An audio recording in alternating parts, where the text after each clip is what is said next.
So, hello friends, welcome back to our channel. So, this is part 2.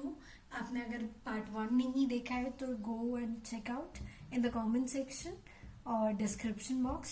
Starting with the question number, ये भी question बहुत बार exam में पूछा गया. I think 3 to 4 times आया है ये क्वेश्चन ओवर पास्ट 10 years. ठीक है. सक्सेशन प्लानिंग क्या होती है? It is a process of identifying and developing a new individual who have the potential to fill the key leadership role within an organization. ठीक है. Succession planning किस चीज को एम करती है? It ensures that the organization continue to operate and achieve unexpected. Okay.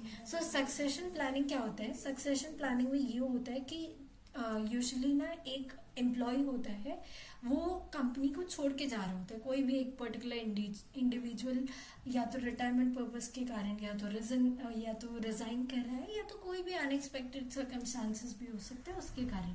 ठीक है. तो हम लोग क्या कहते हैं, विद इन द ऑर्गेनाइजेशन हम लोग एक कोई पर्टिकुलर इंडिविजुअल को हम लोग ट्राई करते हैं फाइंड आउट करने के लिए जिसके पास वो पोटेंशियल है कि वो सेम पर्सन या जो एम्प्लॉय इंडिविजुअल छोड़ के जा रहा है हमारी कंपनी को, उस ऑर्गेनाइजेशन या उस जो की पोजीशन है, वो जो जॉब पोजीशन है उसको उस स्पेस को फुलफिल कर पाए. ठीक है. तो वही होता है सक्सेशन प्लानिंग. इसमें क्या है कि एम्प्लॉय जा रहा है एंड उसकी प्लेस को फुलफिल करने के लिए या उसकी प्लेस को फिल करने के लिए हम एक पोटेंशियल एम्प्लॉय को ढूंढ रहे होते हैं within an organization. Okay. Now succession planning में क्या होता है, बेसिकली हम लोग आइडेंटिफाई करते हैं हमारे क्या कौन से हमारे फ्यूचर लीडर्स हो सकते हैं अमंग द ऑर्गेनाइजेशन. इससे क्या होती है, इससे ये चीज इंश्योर होती है कि जो कंटिन्यूटी है ऑपरेशन की वो मेंटेन रहती है. ठीक है. और इससे हम लोग क्या करते हैं, जो भी हमारे ऑर्गेनाइजेशन के टॉप टैलेंट्स होते हैं उनको हम लोग रिटेन कर पाते हैं. ठीक है. एंड ऐसे सक्सेशन प्लानिंग से क्या होता है, स्पेशली जो एम्प्लॉयज हैं उनका मोरल भी बूस्ट होता है. ठीक है. एंड स्लोली एंड ग्रेजुअली उनको पता रहता है कि कंपनी ऐसे अप्रिशिएट करती है तो ऑटोमेटिकली क्या होता है कि उनका वर्क परफॉर्मेंस एंड उनका एंगेजमेंट एम्प्लॉयज का भी बूस्ट हो जाता है. और इससे क्या होता है कि हमारे रिक्रूटमेंट कॉस्ट भी काफी हद तक कट डाउन हो जाता है. Right. Now coming to the another topic that is career planning. Career planning क्या होता है? करियर प्लानिंग एक प्रोसेस होता है जिसमें हम लोग एक एम्प्लॉय को सेलेक्ट करते हैं जिसमें जो पर्सन होता है या जो इंडिविजुअल होता है उसके खुद के करियर गोल्स होते हैं एंड उसका खुद का बात होता है. तो बेसिकली ऑर्गेनाइजेशन जो है वो हेल्प करती है उस कैंडिडेट को उसके करियर प्लान्स में. And through this method they try to retain them. जो भी टॉप टैलेंट है उसको भी रिटेन करने की कोशिश करता है. ठीक है. तो इससे क्या होता है कि एम्प्लॉयज ना, जो भी एम्प्लॉयज है, जो भी ट्रेनिंग या डेवलपमेंट प्रोग्राम किया गया है बाय द ऑर्गेनाइजेशन, उससे क्या होता है जो एम्प्लॉय होता है वो रेडी हो जाता है फ्यूचर पोजीशन के लिए. मतलब उसकी ट्रेनिंग हो चुकी होती है तो फ्यूचर पोजीशंस को हैंडल करने के लिए रेडी हो जाता है. रेडी हो जाता है in the sense not by कि वो रेडी है to fill that role. Ready है इन द सेंस कि अब वो उस लायक हो चुका है, अब वो उस पोजीशन के लायक हो चुका है. ठीक है. फॉर एग्जाम्पल लेट्स से मैं फाइनेंशियल एनालिस्ट हूँ and I want to be investment banker. तो मैं तो शुरू से ही रेडी थी कि इन्वेस्टमेंट बैंकर बना दूँ. बट क्या मेरे रिक्वायर्ड स्किल सेट या मेरी अंडरस्टैंडिंग या जितनी क्लैरिटी इन्वेस्टमेंट बैंकर में होनी चाहिए क्या मुझ में है या नहीं, ये चीज जज की जाती है. Okay. That is what is meant over here by the ready for the all future positions. Okay. Career planning क्या होता है? Career planning continuous and self evolution का प्रोसेस है. ये चलता ही जाता है. एक पर्सन आज इम्प्रूव हुआ है कल भी इम्प्रूव होगा. राइट. डेली इम्प्रूवमेंट होता है, इसीलिए इसे कंसिडर किया जाता है एज एन कंटिन्यूस. ठीक है. ओके. नाउ बेसिकली इस किया किस लिए जाता है, सो दैट कि जो पर्सन है वो स्ट्रॉन्ग करियर पाथ बिल्डअप कर पाए. ठीक है. on the basis of their skill set and aspiration.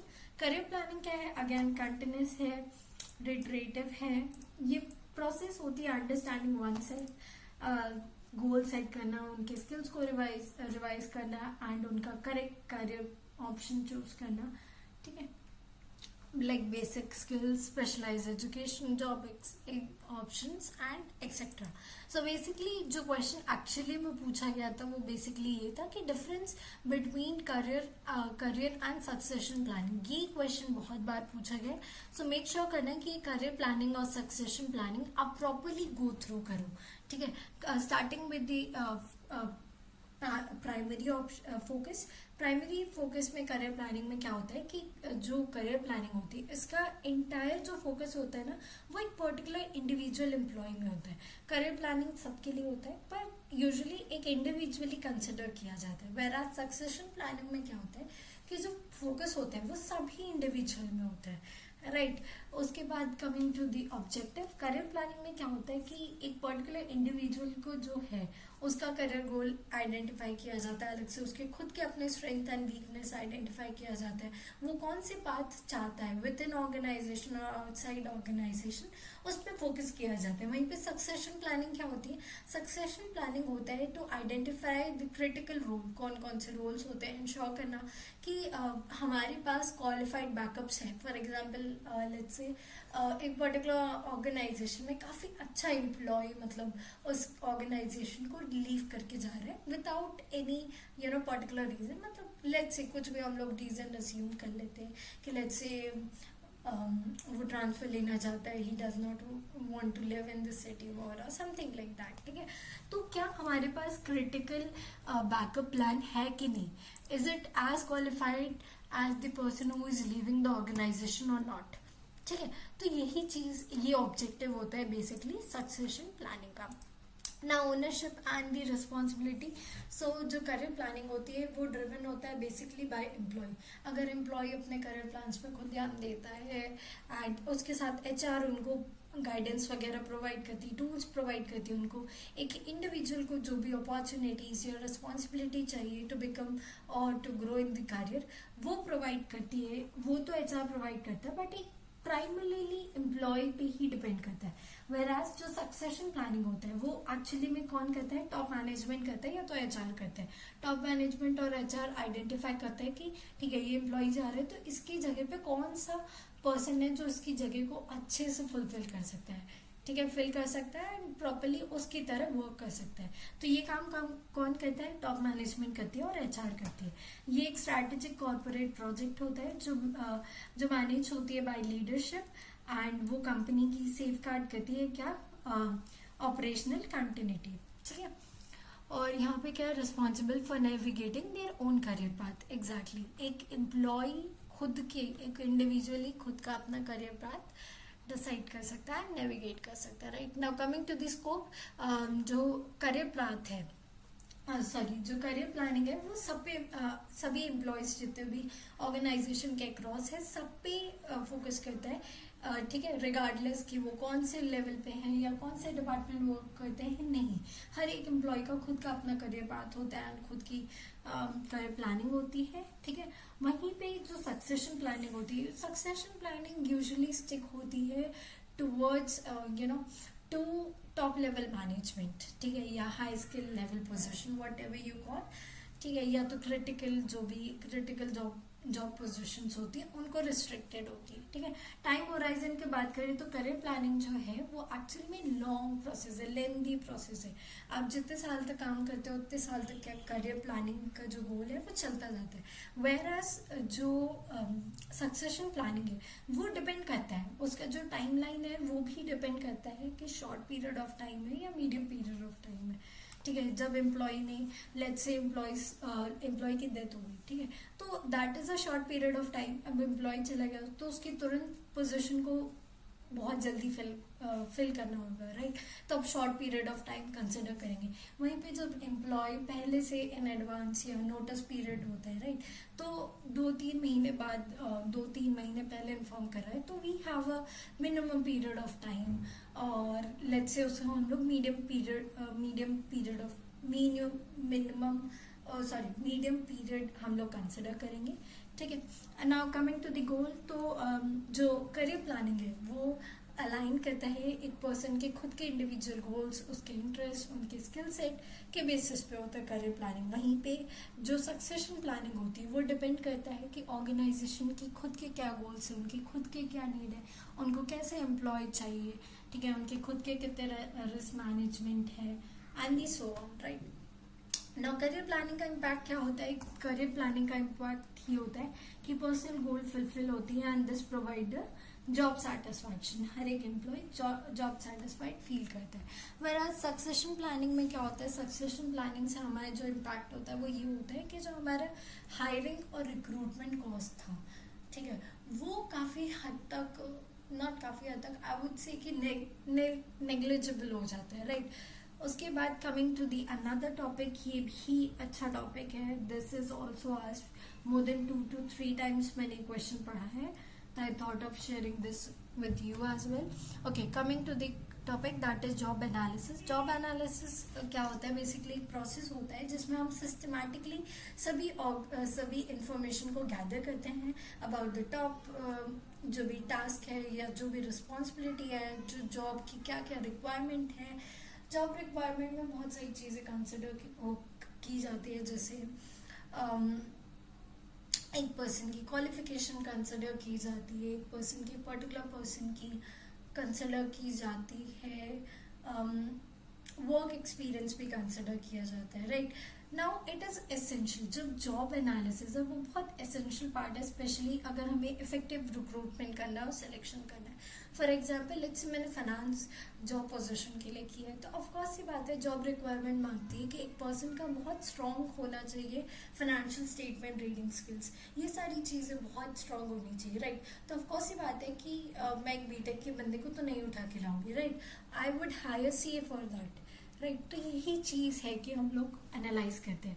तो ये हम लोग जॉब एनालिसिस के डिफरेंट कॉम्पोनेंट्स हैं वो हम लोग डिस्कस करेंगे। That is first is job description. Job description होता क्या है? बेसिकली वो एक स्टेटमेंट होता है जो प्रोवाइड करता है इंफॉर्मेशन अबाउट जॉब कैसी है, उसमें क्या रिस्पॉन्सिबिलिटी है, जॉब टाइटल क्या है एंड समरी क्या है, स्किल्स क्या है एंड एक्सपीरियंस क्या रिक्वायर्ड है, वर्किंग आवर्स क्या है एंड सो ऑन। उसके बाद है जॉब स्पेसिफिकेशन। जॉब स्पेसिफिकेशन में क्या होता है कि रिटन स्टेटमेंट होता है that focuses on human qualities, कि हमें इस क्वालिटी की पर्सन चाहिए, मतलब इस क्वालिटी का रिसोर्स चाहिए, ह्यूमन रिसोर्स चाहिए, राइट। लाइक उसमें क्या आता है? उसमें आता है कि एजुकेशन क्वालिफिकेशन क्या है, पर्सन की टेक्निकल स्किल्स क्या है, क्या उसके पास सॉफ्ट स्किल्स है कि नहीं, वो चीज़ भी वो भी इम्पोर्टेंट रोल प्ले करती है। उसकी फिजिकल एबिलिटी क्या है? फॉर एग्जांपल एक पर्सन है जो मार्केटिंग जॉब के लिए चाहता है but not physically, I would say, मैं ऐसे डिमीन नहीं करना चाहती, बट एक पर्सन जो फिजिकली हैंडीकैप्ड है उसके लिए थोड़ा सा मार्केटिंग जॉब रोल्स डिफिकल्ट होगा, राइट। वहीं पे उसके लिए फाइनेंस रोल ज़्यादा सूटेबल होगा, ठीक है। पर्सनल ट्रेट्स और या क्या क्वालिटीज़ वो पोजेस करता है, जैसे एक पर्सन जो मार्केटिंग करता है उसकी बहुत चार्मिंग पर्सनालिटी होनी चाहिए, उसकी इन्फ्लुएंशियल पावर होनी चाहिए, he is able to influence you like that, okay. Job analysis के मेथड्स क्या है? इंटरव्यू है, ऑब्जर्वेशन है, क्वेश्चनियर एंड सर्वे है एंड उसके बाद क्रिटिकल इंसिडेंट टेक्निक है। मैंने ये सिर्फ बेसिकली ये इंपॉर्टेंट टेक्निक्स डिस्कस किए।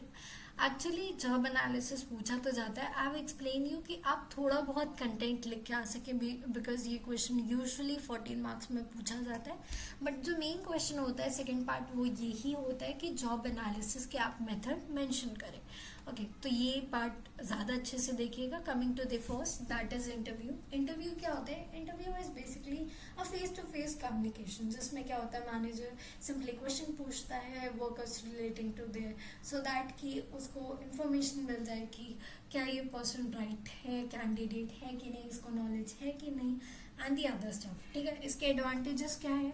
इससे बहुत इन डेप्थ एक्सप्लोर कर पाते हैं पर्सन, ठीक है। क्लैरिफाई हो जाता है, इनकम्प्लीट जो इन्फॉर्मेशन होती है वो कवर अप हो जाती है, इनसाइट पता चलता है कि एक एम्प्लॉयज का क्या परसेप्शन है अबाउट द जॉब रोल, ठीक है। डिसएडवांटेज ये क्या है कि टाइम कंज्यूमिंग है, जो इंटरव्यू का जो प्रोसेस है वो काफ़ी time consuming and resource incentives है। उसके बाद है कि जो इंटरव्यू है वो इन्फ्लुएंस कर सकता है, can be influenced by the interviewer biases. अगर इंटरव्यूअर जो है वो बायस है तो चीज़ें गलत जा सकती है, राइट। एंड इंटरव्यू से क्या होता है कि वो हो सकता है कि वो सभी एस्पेक्ट जॉब ऑब्जर्वेशन की नहीं कवर अप कर पा रहे हो, ठीक है। कमिंग टू द ऑब्जर्वेशन में मेथड क्या है कि जो मैनेजर है वो बहुत क्लोजली देखता है, वर्कर को वॉच करता है, वो अपना काम कैसे कर रहा है, वो अपने डेली टास्क नोट डाउन कर रहा है कि नहीं, वो डेली नोट डाउन करता है कि अच्छा इस एम्प्लॉय में ये कमी है, ये उसकी वीकनेसेस हैं, ये उसकी स्ट्रेंथ है, उसे बोलते हैं ऑब्जर्वेशन, ठीक है। एडवांटेजेस क्या है, इससे डिटेल पिक्चर प्रोवाइड की जाती है कि जो पर्सन है वो जॉब में कैसा है, ठीक है, और वो कैप्चर करती है जो जॉब के क्या एस्पेक्ट्स है जो एम्प्लॉयज को नहीं पता है, ठीक है। It provide subjective information about the job. Disadvantage क्या है, ये टाइम कंज्यूमिंग हो सकता है, एंड अगेन इसमें भी बाइसेस आ सकते हैं डिपेंडिंग ऑन द ऑब्जर्वर, ठीक है। एंड जो है ये है दैट इज ऑब्जर्वेशन। ये मेथड शायद हो सके कि ये फीजिबल नहीं हो, ठीक है, for all the jobs. Now coming to the third point, that is questionnaire and survey. Method that where printed list of the questions given to the workers to collect the written information about their duties. Advantages क्या है, advantages ये है कि questionnaire ज़्यादा जो भी large number of employees है उनके बीच में distribute किया जाता है, और questionnaires क्या है completely anonymous भी होते हैं, ठीक है, और वो स्टैंडर्ड इंफॉर्मेशन प्रोवाइड करते हैं। डिसएडवांटेजेस क्या है, it may not be able to capture in depth information about the job, ठीक है। और जो बायसेस जैसे हम लोग ने डिस्कस किया कि ऑब्जर्वेशन में ऑब्जर्वर का बायस आ जाता है, एंड इंटरव्यू में इंटरव्यूअर का बायस आ सकता है, वैसे ही सिमिलरली हमारे क्वेश्चनेयर में जो पर्सन है उसका रेस्पोंडेंट का भी बायस आ सकता है, ठीक है। And again it may be not feasible for all the jobs, ठीक है। उसके बाद coming to the critical incident technique, ये टेक्निक क्या बोलता है, बेसिकली इसमें ये होता है कि जो मैनेजर होता है वो स्पेसिफिक एग्जाम्पल लेता है कि हाईली सक्सेसफुल लोगों का क्या बिहेवियर रहता है जॉब में, अनसक्सेसफुल लोगों का क्या बिहेवियर रहता है, एंड सो ऑन, ठीक है। लाइक यूजुअली एम्प्लॉयज या जो एम्प्लॉयर होते हैं उनका ये मानना है कि the person who is working 24/7 he is more productive. Instead usually मैंने नोटिस किया the person who take proper rest and break में जब भी रिक्वायर्ड ब्रेक होता है जो लोग वो लेते हैं, they are way more productive than the one who don't take it, ठीक है। तो यही चीज़ आई है कि एक पर्सन की भी बिहेवियर वगैरह जज किया जाता है। It focuses on specific incident, ठीक है, provides insight to the employ, ठीक है, आइडेंटिफाई ट्रेनिंग नीड्स, एम्प्लॉय को क्या ट्रेनिंग चाहिए, and the other stuff. Disadvantage again सभी जॉब एस्पेक्ट्स को कवर नहीं करता है, ठीक है, एंड अगैन वो इन्फ्लुएंस हो सकता है बाय द इंसिडेंट, ठीक है, and again it may not be feasible for all the jobs. तो ये कुछ पॉइंट्स है जो आप सब जगह रिपीट कर सकते हो, ठीक है। आगे उसमें बायसेस कौन से बायसेस आ सकते हैं, ठीक है। पहली बात तो कोई भी मेथड ऐसा नहीं है जो सभी एस्पेक्ट्स जॉब के एस्पेक्ट्स को कवर अप कर सके, तो आप वो पॉइंट तो सब जगह लिख सकते हो। Another that is again feasible सभी जॉब के लिए नहीं है, टाइम कंज्यूमिंग है, रिसोर्स कंज्यूमिंग है, एंड सो ऑन।